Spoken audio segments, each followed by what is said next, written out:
ambapo mamia ya familia katika maeneo kame ya kaunti hiyo zinakabiliwa na tishio la njaa kufuatia ukame wa muda mrefu ambao umekausha maeneo ya malisho na kuyaacha bila nyasi wala maji kwa idadi kubwa ya mifugo. Jamii za wafugaji zinazotegemea mifugo kwa chakula na kipato zinasema mifugo yao inadhoofika na kufa, jambo linaloziacha familia bila chakula wala kipato. Hali hii ni mbaya zaidi katika maeneo ya Pokot ya kati na kaskazini. Mwandishi wetu wa kaunti ya Pokot Magharibi, Andrew Juma, anaarifu zaidi. Katika kijiji cha Kit kilichoko wadi ya Masol, Pokot Central katika kaunti ya Pokot Magharibi, familia nyingi zinalazimika kufanya maamuzi magumu, baadhi zikilazimika kuhama na mifugo wao kuelekea kaunti jirani au hata nchi jirani ya Uganda katika kusaka maji na malisho kwa mifugo wao kutokana na kiangazi kinachozidi kupenyeza makali yake katika kaunti ya Pokot Magharibi.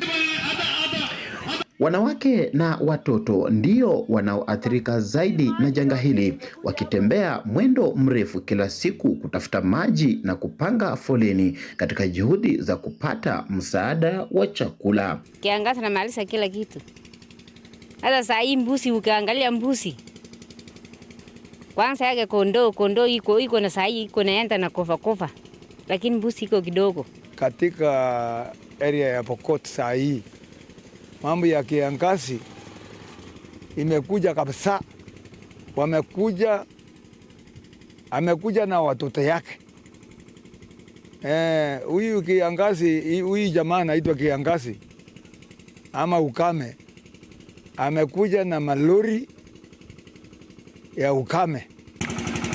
Kwa mujibu wa naibu wa kamishna wa eneo hili, afisi yake inashirikiana na serikali ya kitaifa pamoja na mashirika ya kijamii kuhamasisha upatikanaji wa chakula, maji na mifugo inayostahimili ukame. Watu kama 60,000 wanahitaji chakula. Najua kuna mpango mzuri sana serikali imeweka kwa kusustain watoto shule. Kupitia hiyo mpango wa kusustain watoto shule, kuna chakula hata saa hii nikitoka kwa ofisi ya watoto wa shule, lori nimeaje imefika saa hii ikileta chakula ya tamu ambao sisi ambazo zimebaki kwa hii tamu ambayo imebaki. Ili kupunguza athari za ukame huu, serikali kupitia mamlaka ya maendeleo ya bonde la Kerio yani KVDA imetoa msaada wa ngamia 100 wanaostahimili ukame ili kusaidia jamii kukabiliana na hali hii. Leo tunapeana ngamia 100.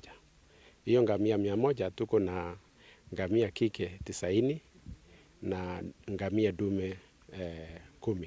Of course our people are very happy that these livestock, these camels have been brought here, and I think this will go a long way to helping them in matters food security. They will be able to get milk, one for their own consumption, two where milk become excess they can also sell and get income.